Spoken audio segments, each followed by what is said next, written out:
Hello students, today I am going to give you a first lecture of digital image processing. So start करते हैं हम लोग introduction और basics से start करेंगे. ओके तो सबसे पहले बेसिकली ये जो वर्ड है और आपका सब्जेक्ट का नाम है डिजिटल इमेज प्रोसेसिंग, इसका क्या मतलब होता है. तो इसका मतलब ये होता है एक इमेज है जिसको हमें प्रोसेस करना है. सिंपल वर्ड्स में एक इमेज है, एक डिजिटल इमेज है बल्कि कहेंगे, जिसको हमें प्रोसेस करना है.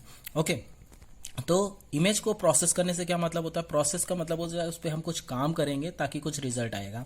तो एक बहुत ही बढ़िया चीज़ आप जान लीजिए, जो डिजिटल इमेज प्रोसेसिंग होती है इसमें इनपुट हमारे पास इमेज होती है, ठीक है, से इनपुट इमेज, एंड जो आउटपुट होता है वो भी हमारे पास इमेज होता है, उसको हम मान लेते हैं आउटपुट इमेज. सो इनपुट भी एक इमेज है और आउटपुट भी एक इमेज है. यानी मतलब कुछ ऐसी तरह की प्रोसेसिंग करनी है कि उसका टाइप नहीं चेंज होगा. से अब आपके दिमाग में जो चीज़ें आ रही हैं बिल्कुल सही है कि जैसे इमेज को रोटेट कर देना है, इमेज को कट कर देना है, उसको ब्लरनेस हटा देनी है, ठीक है. एक सपोज एक सीन है, जैसे कि ये सामने जो आपको digital image processing introduction lecture 1 ये लिखा हुआ है, तो इसमें से कह लीजिए कि ऊपर वाली लाइन अलग लेके आनी है, नीचे अलग लेके आनी है. इस तरह के काफ़ी काम हम कर सकते हैं. एडोब फोटोशॉप इसका बहुत ही अच्छा एग्जाम्पल है, इमेज प्रोसेसिंग टूल है वो बहुत अच्छा. So let's start. ओके एक ब्रीफ आइडिया मैंने दे दिया है आपको, अब क्या है समझते हैं थोड़ा सा. ठीक है, नेक्स्ट स्लाइड. नाउ अब देखिए आप क्या होगा कि डिजिटल इमेज प्रोसेसिंग. तो डिजिटल इमेज प्रोसेसिंग क्या होता है, इसमें हम क्या करते हैं, एक ऐसा डिजिटल सिस्टम डेवलप करते हैं जो कि ऑपरेशंस परफॉर्म कर सके डिजिटल इमेज पे. ओके मतलब जो डिजिटल इमेज को कंसीडर कर सके, ले सके. ओके नाउ तो ये वर्ड आ रहा है डिजिटल इमेज, ये क्या है, डिजिटल इमेज क्या होती है. तो डिजिटल इमेज का मतलब ये है कि हम इसको इस तरह से डिफाइन कर सकते हैं जैसे कि एक 2 डायमेंशनल फंक्शन होता है एफ एक्स कॉमा वाई, ठीक है. जब एफ एक्स कॉमा वाई की बात करें, थोड़ा आपको मैथमेटिक्स से यहाँ पे डील करना पड़ेगा क्योंकि ये प्योरली सब्जेक्ट जो है वो मैथ्स का है. प्योरली मैथ्स तो सॉरी नहीं कहूँगा मैं, बहुत ही इंटरेस्टिंग है. मैथ्स इसमें इन्वॉल्व होगी क्योंकि ये टेक्निकल सब्जेक्ट्स हैं. ओके तो इसमें आता है आपके पास कि जो फंक्शन है f of x comma y, ठीक है, एक्स और वाई दो कोऑर्डिनेट होते हैं, तो हम कह सकते हैं एक 2 dimensional function f x comma y का, जहाँ पे एक्स और वाई कोऑर्डिनेट्स हैं और जो इसकी एम्पलीट्यूड है वो क्या होगा, वो इंटेंसिटी डिफाइन करेगा किसी भी कोऑर्डिनेट के एक्स कॉमा वाई पे. अगर किसी को नहीं समझ में आया तो कोई दिक्कत नहीं है, देखिए क्या है हम बताते हैं. सपोज ये जो टी दिख रहा है आपको, ठीक है, ये एक इमेज है, ठीक. अब आप एक बात ध्यान रखिएगा, जैसे ही मैं आपको कहूँ कोई इमेज है तो आप ये ध्यान रखिएगा, इमेज मैं बोलूंगा आपके दिमाग में एक मैट्रिक्स बन जानी चाहिए. कितने बाई कितने, बहुत बड़ी मैट्रिक्स, ठीक है. जब भी हम आपके सामने कुछ रिप्रेजेंट करेंगे तो छोटी मैट्रिक्स दिखाएंगे, बिकॉज जो काम छोटी मैट्रिक्स पे होगा, जो कॉन्सेप्ट छोटी मैट्रिक्स पे बताएंगे, वही ओवरऑल पूरी मैट्रिक्स पे काम करेगा, ठीक है. तो जैसे टी है, जैसे टी बोला तो क्या हो गया, दिमाग में एक मैट्रिक्स बन गई. अब इसमें मैट्रिक्स में क्या वैल्यूज जाएंगे, ओके सही बात है भाई. तो देखिए जैसे बाइनरी नंबर्स आपने पढ़े हैं, ठीक है, और बाइनरी नंबर क्या होता है, 0 या 1 जो होता है वो बाइनरी होता है. अगर आपके पास बाइनरी इमेज है, बाइनरी इमेज का क्या मतलब होता है, ब्लैक और व्हाइट, ठीक है. तो यहाँ पे टी जो है प्योर ब्लैक है. तो ये ध्यान रखिएगा एक बात, और इमेज में छोटी छोटी बातें जो हैं वो आपको ध्यान रखनी पड़ेंगी, मैं बार बार बोलता रहूंगा, ध्यान रखिएगा, ठीक है. जीरो जो होगा, कभी भी इमेज में अगर जीरो आपको दिख जाए तो यानी मतलब वो ब्लैक को रिप्रेजेंट कर रहा है, और अगर 1 दिख जाए या 255 दिख जाए तो वो व्हाइट को रिप्रेजेंट कर रहा है, ठीक. तो ब्लैक एंड व्हाइट में 0 या 1 ही दिखेगा, यानी मतलब 0 ब्लैक एंड 1 क्या होगा, 255 होगा. ओके देन ये हो गया. तो अगर मैट्रिक्स की बात करते हैं तो यहाँ पे 0 और 1 के फॉर्मेशन से एक मैट्रिक्स पूरी तैयार हो गई है. ओके देन अब हमने एक नीचे भी मैट्रिक्स बनाई है, ध्यान दीजिए यहाँ पे, जिसमें सब में लिख दिया 0 से 255. ये 255 और 0 ये क्या है, तो अगर हम 8 बिट ग्रे स्केल की बात करते हैं तो 8 बिट ग्रे स्केल यानी मतलब 2 की पावर 8, 2 की पावर 8 का मतलब क्या होता है 256. तो अगर हम 0 से ले लें तो 255 तक हो गए टोटल नंबर 256. तो ये होता है 8 बिट ग्रे स्केल. अब यहाँ पे क्वेरीज बहुत सारी उठती हैं कि 256 का ही कॉन्सेप्ट क्यों लिया गया. तो ह्यूमन आई का कॉन्सेप्ट यहाँ पे आता है, ह्यूमन आई की स्टडी आती है यहाँ पे, कि जो अगर एक इंसान है, अगर उससे कहा जाए कि तुम कितने ग्रे शेड्स देख सकते हो, या कह तो या उसके सामने बहुत सारे ग्रे शेड्स रख दिए जाए तो वो कितने देख सकता है. तो ये एक्सपेरिमेंटल बेसिस पे पाया गया है रिसर्च से कि एक ह्यूमन आई लगभग 230, 240, 232 के आसपास के शेड्स रिकॉग्नाइज कर सकती है, इससे ज्यादा नहीं कर सकती। तो अगर हम 232 और 230 की बात करते हैं कंप्यूटर सिस्टम में, तो कंप्यूटर सिस्टम क्या करता है, 2 की पावर पे चलता है। तो 2 की पावर अगर हम 7 देखें तो 128 कहलाएगा। ओके, जबकि देखें 2 की पावर 8 देखें, हाँ 2 की पावर 8 देखें, बिल्कुल सही, तो वो क्या कहलाएगा, 256 कहलाएगा। ठीक है, तो 256 हो गया 2 की पावर 8। इसीलिए 8 बिट ग्रे स्केल हम जनरल लेवल पे लेते हैं। अगर बाय डिफॉल्ट कुछ भी करना है, या आप कोई भी न्यूमेरिकल सॉल्व कर रहे हैं, या कोई एनालिसिस कर रहे हैं, या कोई एक्सपेरिमेंट कर रहे हैं, तो जनरल लेवल पे आप क्या ले लेंगे, 8 बिट स्केल ले लेंगे। ओके, तो 8 बिट लेंगे, यानी मतलब मैक्सिमम वैल्यू क्या आ जाएगी, 0 से अगर कंसीडर करें, क्योंकि 0 ब्लैक है तो 255, तो वहां पे 0 ब्लैक और 255 व्हाइट हो जाएगा। तो जैसे कि यहाँ पे कोई भी वैल्यूज आ गई हैं 0 और 1 की, ऐसे ही अगर मैं कह दूं आपके सामने एक सीन है, से कलर्ड सीन है, ठीक है, कलर्ड सीन अगर आपके सामने है, या अभी मैंने कलर की बात नहीं की, छोड़िए आप उसको, ये जैसे कि ये जो आपके पास ये दिख रहा है, सपोज ये पोर्शन जो है व्हाइट है, ये पोर्शन थोड़ा डार्क है, ये पोर्शन देखिए इधर वाला थोड़ा डार्क है, इधर व्हाइट है, सपोज ये ग्रे शेड्स हैं, तो ग्रे शेड्स हैं, तो ग्रे शेड्स हैं नॉर्मली आप समझ गए, ओके 8 बिट है। तो अगर इसकी मैट्रिक्स बनाने को कहें तो एक बहुत बड़ी मैट्रिक्स बनेगी, सपोज इतनी बड़ी मैट्रिक्स बन गई, ये छोटी सी है, बनेगी बहुत बड़ी। तो पहली जगह पे से 0 हो सकता है, 255 हो सकता है, 127 हो सकता है, मतलब 0 से लेकर 255 तक के कुछ भी नंबर आ सकते हैं। अच्छा, कौन सा नंबर कहाँ आएगा, तो ये आप नहीं बता सकते, क्योंकि आप अगर मैं आपसे कहूं कि आपको एक मैट्रिक्स देता हूं और उसमें आप कुछ भी वैल्यूज डाल दीजिए, तो आपने कहा सर ठीक है मैं डाल दूंगा, क्योंकि आपने बताया है 0 से 255, तो मैं कुछ भी वैल्यू डाल दूंगा। ओके ठीक, लेकिन जब आप 0 से लेकर 255 इंक्लूडिंग बाउंड्री वैल्यूज आप डाल देंगे, तो आप अगर उसको रिप्रेजेंट करें with the help of MATLAB, आप उसको इसकी इमेज रिप्रेजेंट करें तो कुछ आएगा, क्योंकि बिकॉज आपने ग्रे शेड्स डाल दिए तो कुछ आएगा, शेडिंग्स टाइप की आएंगी, ब्लैक और व्हाइट के शेड्स आएंगे, बीच के उसके जो ग्रे लेवल होते हैं वो भी आएंगे। बट क्या कोई तस्वीर बन जाए, मैं कहूँ एक गुलाब का फूल बन जाए या एक लड़का बन जाए, तो नॉट पॉसिबल, पॉसिबल नहीं है। ठीक है, आप प्रैक्टिस करते रहेंगे तो भी अगर सपोज आपने मैक्सिमम लेवल पे कुछ बना भी लिया, तो मैं कहूँ कि नहीं, ये सपोज एक लड़के की आकृति आपने बना ली, ठीक है, तो अब मैं कहता हूँ ये रोहन है और ये मोहन है, नहीं डिस्टिंग्विश कर सकते हैं। मेरे कहने का ओवरऑल मतलब ये है, आप मैट्रिक्स में नंबर डाल के इमेज फॉर्म नहीं कर सकते, इसका उल्टा होता है। आप इमेज लेते हैं और इमेज को जब आप उस पर प्रोसेसिंग करते हैं, तो प्रोसेसिंग करने के लिए उस इमेज की मैट्रिक्स को पे आप प्रोसेसिंग कर सकते हैं, यानी मतलब मैटलैब में ये हम आपको सिखाएंगे। मैटलैब में आप इमेज रीड करेंगे, IMRead फंक्शन होता है, उससे आप इमेज को रीड करेंगे। जब आप इमेज रीड करेंगे तो आप वहां देख पाएंगे जो आपने इमेज रीड की है वो एक तरह की मैट्रिक्स है। ठीक है, अब वो मैट्रिक्स है तो उसमें ऑब्वियस सी बात है पिक्सल वैल्यूज होंगी, जिनको हम यहाँ पे इंटेंसिटी वैल्यूज कह रहे हैं। ये सारी जो वैल्यूज हैं 1 1 1 0, these are all intensity values. ठीक है, तो ये जो वैल्यूज हैं इन पे आप मॉडिफिकेशन करेंगे, इनमें कुछ कॉन्सेप्ट लगाएंगे जो हम आगे चल के अभी पढ़ने वाले हैं, इन पे कुछ कॉन्सेप्ट्स लगाएंगे और इसमें मॉडिफिकेशन होंगे। फिर जो मैट्रिक्स आएगी वो मॉडिफाइड मैट्रिक्स होगी और वो मॉडिफाइड मैट्रिक्स को वापस हम इमेज में कन्वर्ट कर देंगे, तो वहां पे इमेज दिखेगी। ओके, समझ में आया? तो मैं जो भी बता रहा हूं मैं क्वेश्चंस आपसे पूछूंगा अभी थोड़ी देर में, टाइम दूंगा। तो ये जो पेज है इसमें कोई भी दिक्कत है तो आप पूछ सकते हैं। ठीक है, now we move to next page. मैं सारे फॉर्मेशन बताऊंगा और आप की क्लास जब मैं लूंगा तो वहां पे आप एक बार इस चीज को पढ़ के आइएगा। इन केस एनी डाउट, कोई भी डाउट हो आप पूछ सकते हैं। ठीक है, और पढ़ के आइएगा, मैं भी आपसे पूछूंगा, ये ध्यान रखिएगा आप।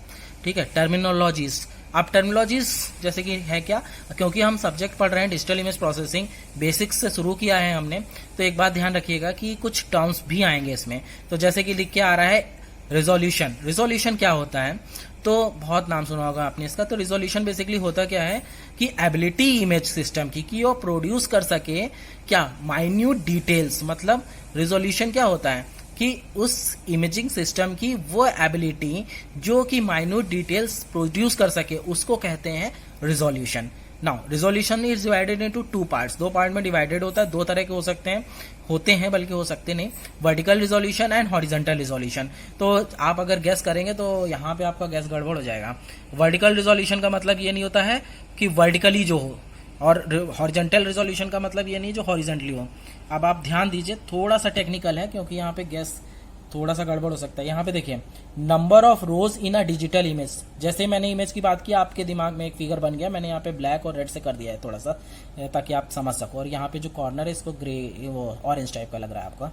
एक्चुअली कलर बदल जाता है जो कैमरे में हम कैप्चर करते हैं इसको, थोड़ा सा इतना अच्छा रेजोल्यूशन नहीं है मेरे कैमरे का।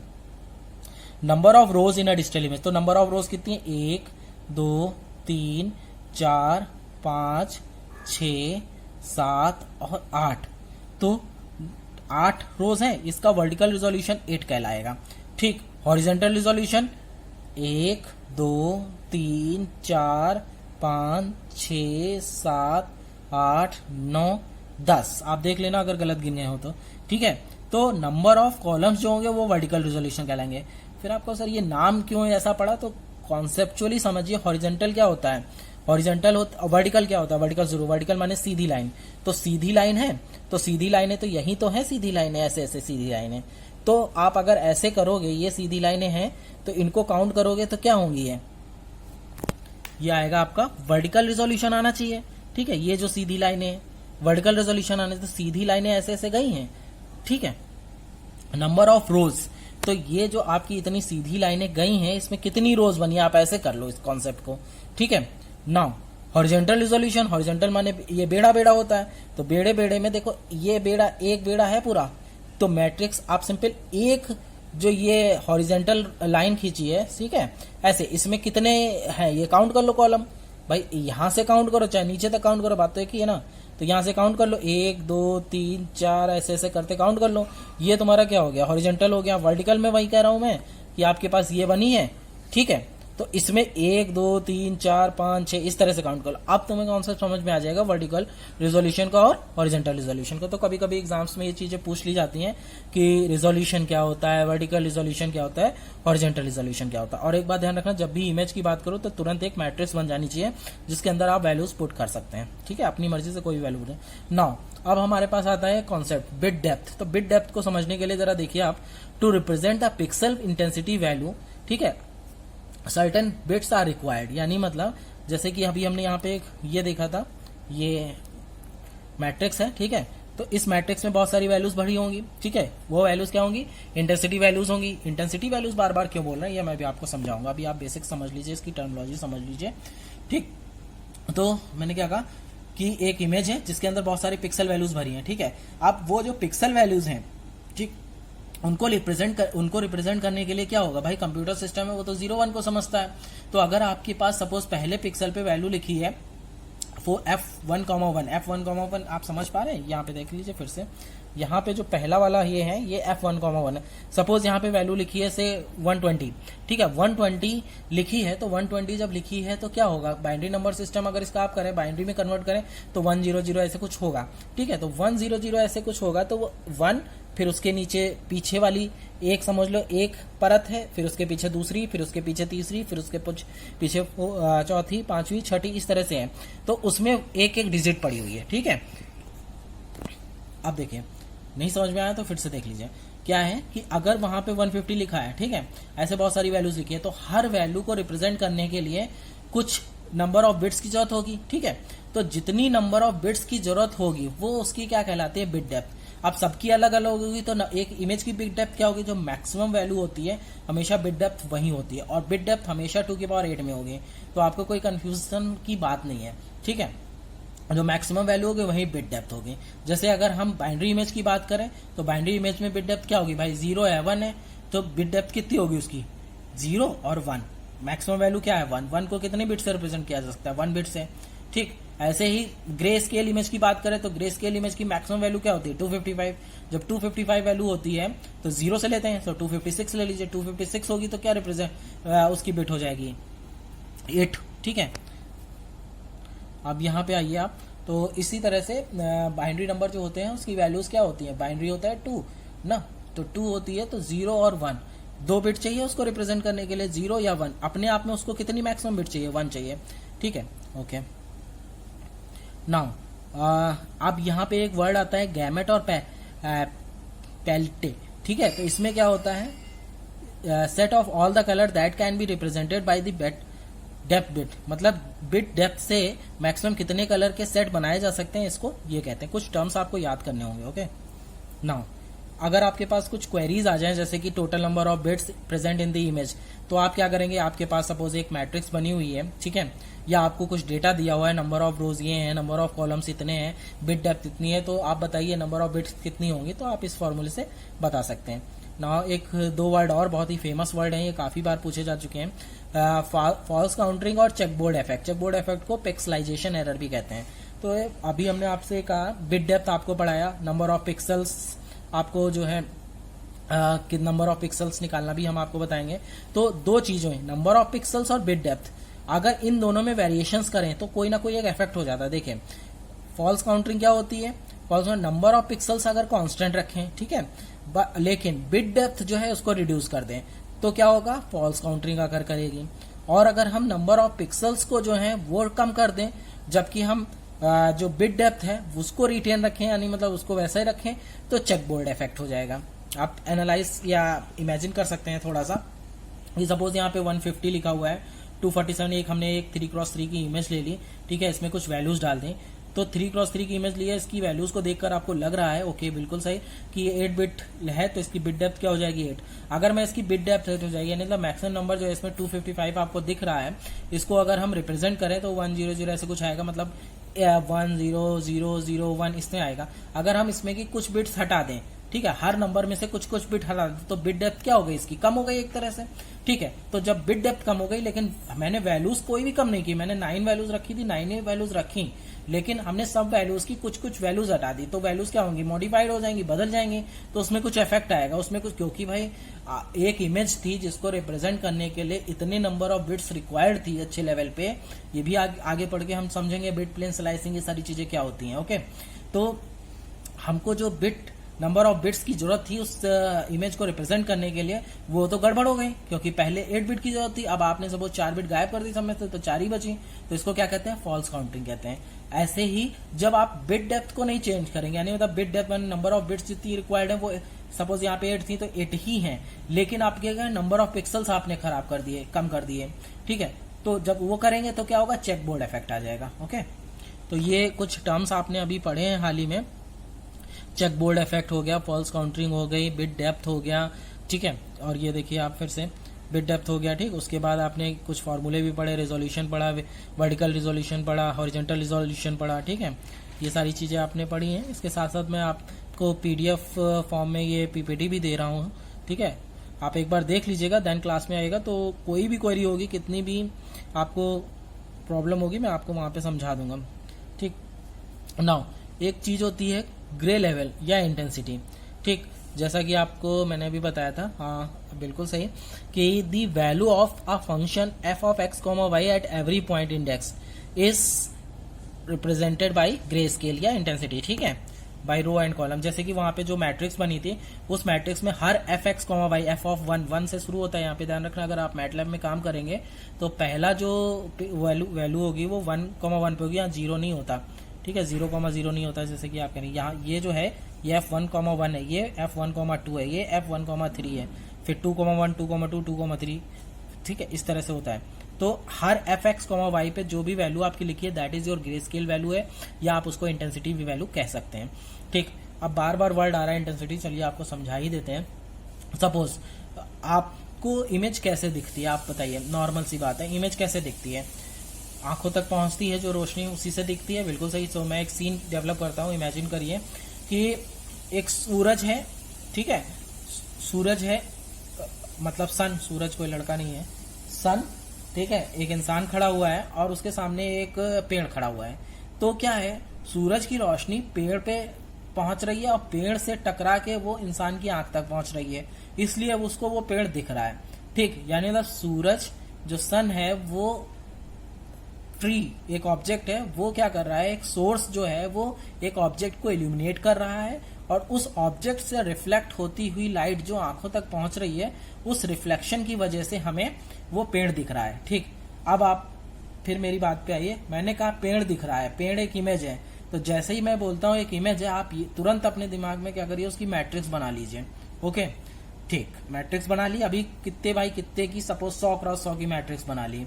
अब उसमें नंबर क्या डाले नहीं समझ में आ रहा, कुछ भी नंबर, ठीक। आपको ये पता है कि ग्रे स्केल अगर इमेज बोलता हूं तो 0 से 255 की बात आती है, बाइनरी बोलता हूं 0 से 1 की बात आती है, लेकिन कौन सी वैल्यू कहां पड़ेगी ये नहीं पता है।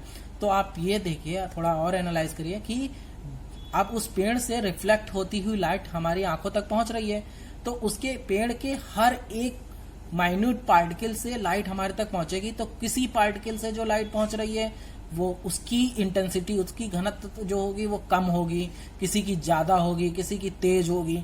तो जो जितने अमाउंट से पहुंचेगी वो उसकी इंटेंसिटी वैल्यू होती है। ओके, तो जो जितने अमाउंट से पहुंचेगी वो एक पिक्सल वैल्यू। अब हमारी आंख है, हम तो डिजिटल कैमरे से काम करते हैं, तो डिजिटल कैमरा जो होता है रिफ्लेक्शन के कॉन्सेप्ट पे काम करता है। उसके अंदर एक सीसीडी एरे लगा होता है। आपके लिए क्वेश्चन है कि सीसीडी का आपको मुझे फुल फॉर्म बताना है, ठीक है। सीसीडी एरे लगा होता है। जैसे ही एरे की बात करता हूं आप समझ जाइए मल्टी डायमेंशनल एरे है। जैसे मैं मैट्रिक्स की बात करता हूं, एरे आपने पढ़ के आया है, ठीक है। तो एरे है, तो ऑब्वियसली बिल्कुल क्या हुआ कि वहां से और उस एरे से, सपोज थोड़ी इजीनेस के लिए बता दूं, से 5x5 का एक सीसीडी लगा हुआ है उसके अंदर, यानी मतलब 5x5 की मैट्रिक्स आप दिमाग में बना लीजिए। और उस 5x5 यानी मतलब 25 पॉइंट्स हुए, 25 पॉइंट्स पे आपके ट्री से लाइट रिफ्लेक्ट होके आ रही है। ओके, और उन 25 पॉइंट्स पे सेंसर लगे हुए हैं जो उस लाइट को एब्जॉर्ब कर लेंगे अपने पास, ठीक। तो किसी सेंसर S1 सेंसर हो गया, S2 सेंसर हो गया, S3, S4, S5 या आपको f ऑफ x, y बोलता हूं, तो S11, S12, S13, S14, S15, S21, S22, S23, S24, S25, ऐसे लास्ट वाली line S51, S52, S53, S54, S55। समझ में आया, ठीक। ओके, तो क्या हुआ, S11 पे पेड़ के एक पार्टिकल की लाइट पहुंची, S12 पे पहुंची, तो वो जो पहुंच रही लाइट है किस इंटेंसिटी से पहुंच रही है, वहां पे एक वो इंटेंसिटी रिकॉर्ड हो गई। और क्योंकि ये डिजिटल कैमरे होते हैं हमारे पे सॉरी, तो क्या होता है इसमें जो होगी रिकॉर्ड लाइट वो क्या होगी, डिजिटाइज फॉर्म में होगी। जब डिजिटाइज फॉर्म में होगी तो उसमें क्या होगा कि कुछ वैल्यूज आ जाएंगी। तो इस तरह से मैट्रिक्स फॉर्मेशन होता है। ओके, समझ में आया। अब इंटेंसिटी वैल्यू क्या होती है, ये सैंपल्ड और क्वांटाइज्ड वैल्यू होती है, okay, of the light that is captured by the sensor at that point. समझ में आ गया होगा। और एक बात ध्यान रखिएगा, हर वैल्यू की यूनिट नहीं होती, इसीलिए इंटेंसिटी वैल्यू की कोई यूनिट आपसे पूछ ले तो ये आंसर यही है कि this has no unit. Okay, now आपको क्या करना है, एक बात ध्यान रखनी है। जैसे मैंने बोला value of a pixel is a unit, intensity value को मैं कभी कभी पिक्सल वैल्यू बोल रहा हूं यहाँ पे, तो यहाँ के लिए सही है लेकिन हर जगह के लिए सही नहीं है। इसलिए ये कुछ पॉइंट्स आप हमेशा ध्यान रखिएगा। अगर कोई पूछता है intensity value is grey scale value, तो आपके लिए not always. Okay, for example x ray में जो होती है इसको हम क्या कहते हैं, ऑटोनेशन कहते हैं, ठीक है। MRI में जो होता है, भाई इंग्लिश थोड़ी कहीं गड़बड़ हो जाएगी, ध्यान रखना, जो होता है एवरेज MR सिग्नल इंटेंसिटी होती है, ठीक है। अब ना ये प्रोसेस है, देखिए आप करने क्या वाले हैं यहाँ पे कि डिजिटल इमेज प्रोसेसिंग में क्या करने वाले हैं कि हमने आपसे कहा था कि एक ऐसी ये प्रोसेसिंग है जो कि क्या करेगी, कुछ आपको मॉडिफाइड इमेज देगी। तो मॉडिफाइड इमेज जैसा आप लाना चाह रहे हो उस तरह की होगी। जैसे कि यहाँ पे आप देख रहे हो फिगर में, एक पत्ती है, उसके ऊपर बूंद है, बारिश हुई होगी तो एक बूंद टपकी हुई है, कैमरे से कैप्चर हुई, उसको उस पर डिजिटल इमेज प्रोसेसिंग लगाई गई और वो बूंद बड़ी हो गई। यानी मतलब यहाँ पे क्या हुआ है, यस, यहाँ पे जूमिंग हुई है, ठीक है। जूम करके हमने उस बूंद को बड़ा कर दिया है। तो और आप जानते हो कि एडोब फोटोशॉप जो है बहुत ही अच्छा एग्जाम्पल है इसका, ठीक है। तो यहाँ पे ये बात आपको समझ में आती है। अब अगर कोई क्वेरी हो, और भी बहुत सारी चीजें हैं जो हम जब लाइव क्लास में डिस्कस करेंगे तो आपको ज्यादा अच्छा समझ में आएगा। एक बार इसको पढ़ के आइएगा आप। नाउ अभी जो हमने एक वर्ड बोले थे सैम्पलिंग क्वांटाइजेशन, ये बहुत इंपॉर्टेंट है और आई थिंक ये आपको पता भी होगा। सैम्पलिंग क्या होता है, सिंपल वर्ड्स में अगर कहें, बहुत ही छोटी definition, process of digitising the domain, ठीक है। आपको यहाँ पे एनालॉग सिग्नल दिख रहा है, तो इसमें जो आपको दिखेगा डोमेन और रेंज भी आएगी, भाई सिग्नल है तो आप जानते होगे कि डोमेन और रेंज क्या होता है। यहाँ पे डोमेन कोई मुझे बता सकता है, आपको बताना है डोमेन और रेंज। बिल्कुल, डोमेन जो होगा जैसे 0 से T जो दिया है, जो ये वाली लाइन जी, ये आपका क्या है डोमेन, और ये क्या है रेंज। अगर ये साइन का है फंक्शन है तो साइन फंक्शन की जो रेंज होती है वो क्या होती है, -1 से 1 तक, बिल्कुल सही बात, ठीक है। तो ये एक कह लीजिए एनालॉग सिग्नल है, ठीक है। अगर हम इसकी सैम्पलिंग की बात करें तो डिजिटाइजेशन ऑफ डोमेन, डोमेन क्या है ये, तो इसको डिजिटाइज कर दो और सैंपल है छोटे छोटे पार्ट्स में पॉइंट ले लो और लाइनें खींच दो सीधे सीधे, ठीक है। तो ये देखो कि ये क्या होगा, that is a sampling process. Then quantisation किया जाता है किसी भी एनालॉग सिग्नल को डिजिटाइज करने के लिए। सैम्पलिंग एंड क्वांटाइजेशन ये बोथ प्रोसेस किए जाते हैं, तब वो डिजिटाइज हो जाता है। तो ये इस तरह से आपने सैम्पलिंग कर दी। नाउ क्वांटाइजेशन क्या होगा, आप इस सैम्पलिंग पे क्वांटाइजेशन करेंगे तो क्वांटाइजेशन क्या होता है, process of digitising the range. आप रेंज को डिजिटाइज वो करो, ऐसे ऐसे ऐसे ऐसे ऐसे ऐसे करेंगे जब आप, तो क्या होगा, ये देखिए ये बराबर बराबर हो गए, देखिए दो दो हो गए, ये दो हो गए, ये चार पांच हो गए, फिर ये दो हो गए, ये हो गए, ये हो गए, ये हो गए, ये हो गए, फिर आपको क्या हो गया, इस तरह की फॉर्म हो गई है, ऐसे ऐसे ऐसे ऐसे डिजिटाइड फॉर्म में चली गई है। तो ये क्या होता है, ये क्वांटाइजेशन होता है। तो ये क्वेश्चन भी आता है काफी, और ये आपको पता होना चाहिए कि एनालॉग सिग्नल को डिजिटल सिग्नल में कन्वर्ट करने के लिए क्या होता है। तो ये आप इस तरह से फिगर देके आप अच्छे से समझा सकते हो अपने आंसर को। ओके, नाउ आपके लिए कुछ क्वेश्चंस छोड़ के जा रहा हूं मैं, जो कि मैं आपकी क्लास में पूछूंगा। इस तरह से क्लास आपकी इंटरेक्टिव रहेगी, ये नहीं मैं सारा पढ़ा रहा हूं और आप सुनते जा रहे हैं।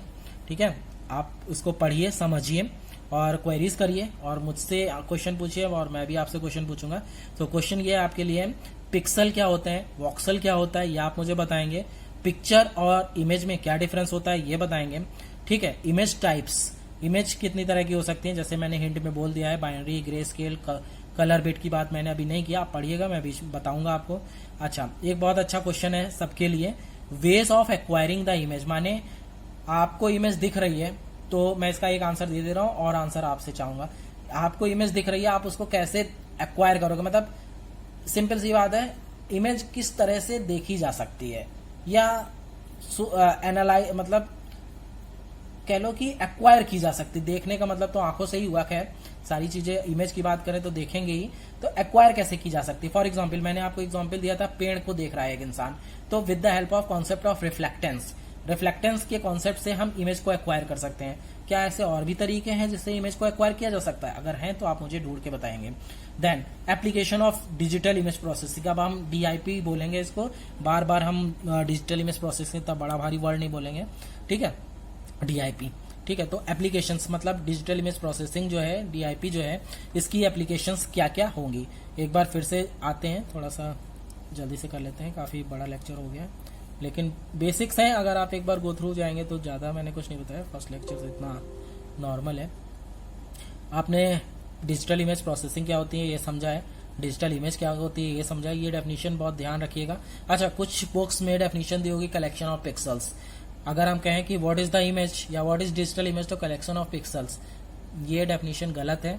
ठीक है, कलेक्शन ऑफ पिक्सल्स, क्योंकि मैंने आपको अभी बताया प्रूफ करके कि अगर मैं आपको मैट्रिक्स दूं और आपसे कह दूं कि आप उससे इमेज बनाओ, तो आपने कहा ठीक है सर, हमने उसमें क्या किया, बहुत सारी वैल्यूज डाल दी, अब वो इमेज है। और जबकि आपको मैंने बताया कि वो इमेज नहीं बन सकती, शेड्स का कुछ भी आ सकता है, but that is not an image. ठीक है, ओके, तो कलेक्शन ऑफ पिक्सल्स तो इमेज नहीं हो सकता। फिर देन तो क्या होगा, तो सही डेफिनेशन जो है, अगर इसी को छोटे फॉर्म में रखें तो collection of pixels with specified locations, माने पिक्सल जो उनकी लोकेशन स्पेसिफिक है वो चेंज नहीं होगी, तो वो जो होगी वो इमेज कहलाएगी। कैसे, अगर एक इंसान खड़ा है, ठीक है, तो उसकी नाक है, आंख है, बाल है, मुंह है, तो उनकी लोकेशन है, और नाक और आंख के बीच में जो वेरिएशन होता है वो अलग अलग होता है हर इंसान का। तो ये जो वेरिएशंस हैं, ये जब हम इमेज में जाते हैं, उसकी मैट्रिक्स पे काम करते हैं, तो वो वेरिएशंस उन लोकेशंस पे दिखते हैं। ठीक है, वो उसको आप छेड़ोगे, अगर आपने नाक वाले पोर्शन के डेटा कहीं शिफ्ट करके दूसरी जगह रख दिया तो क्या हो जाएगा, गड़बड़ हो जाएगा सब, उसका चेहरा खराब हो जाएगा, फिर वो फिगर ही नहीं आएगा सही से, तो क्या हो जाएगा, तो ये गड़बड़ हो जाएगा। इसलिए कलेक्शन ऑफ पिक्सल्स सही आंसर नहीं है, collection of pixels with specified location, that is the right answer for image. Okay, ना ये मैंने आपको समझाया, ब्लैक और 0 और 1 का कॉन्सेप्ट मैंने बताया आपको। ह्यूमन आई क्यों 8 बिट की ही ली जाती है, तो सीधे आंसर ये मत दीजिएगा, बुक्स में लिखा है, it is the concept of human eye. Okay, then resolution क्या होता है, नंबर ऑफ रोज रिप्रेजेंट करते हैं वर्टिकल को, and number of column represent करते हैं हॉरिजॉन्टल को। देन ओके, फिर बिट डेप्थ क्या होता है, एक फॉर्मूला दिया, इसमें क्वेरीज होंगी आपकी। देन ये आपका ग्रे स्केल आ गया, इंटेंसिटी वैल्यूज आ गई, फॉर्मेशन आ गया, सैम्पलिंग आ गया।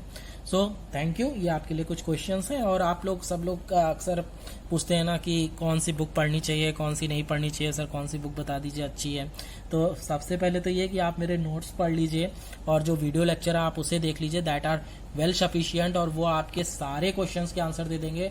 जो हायर स्टडीज़ की सोच रहे हैं या कोई रिसर्च पर्टिकुलर इसमें करना चाहते हैं आगे चल के आप अपने आगे के टाइम में, तो भी वो वेल सफिशियंट है। पूरा डिटेल में बताऊंगा, आपके ऊपर है कि आप मुझसे कितना पा सकते हैं, उतना आप मुझसे ले लीजिए, ठीक है। वैसे जो स्टैंडर्ड बुक हैं जो मैंने प्रिफर की हैं या मैं खुद अपने लिए पढ़ता रहता हूँ वो ये हैं, ये 2 बुक्स हैं आपके सामने, ठीक है।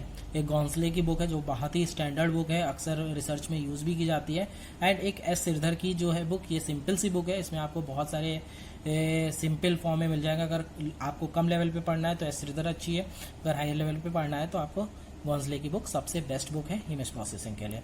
ओके, देन ये मेरा मेल आईडी है, अगर कोई क्वेरी है तो आप इस पर मेल कर सकते हैं, गूगल क्लासरूम पे आपने कमेंट छोड़ सकते हैं, एंड फिर भी कोई दिक्कत है तो आप हमसे पूछ सकते हैं। 9 o'clock से 4:30 के बीच में मैं अवेलेबल रहूँगा, ठीक है। प्लीज़ अपनी क्लास छोड़ के दूसरे की क्लास छोड़ के जो है आप दूसरे की क्लास में अंडर होइएगा। अपने क्लास टाइम पे DIP का जो लेक्चर का टाइम है या ट्यूस का टाइम है उस पर सभी स्टूडेंट मौजूद रहिएगा। Okay, so thank you so much.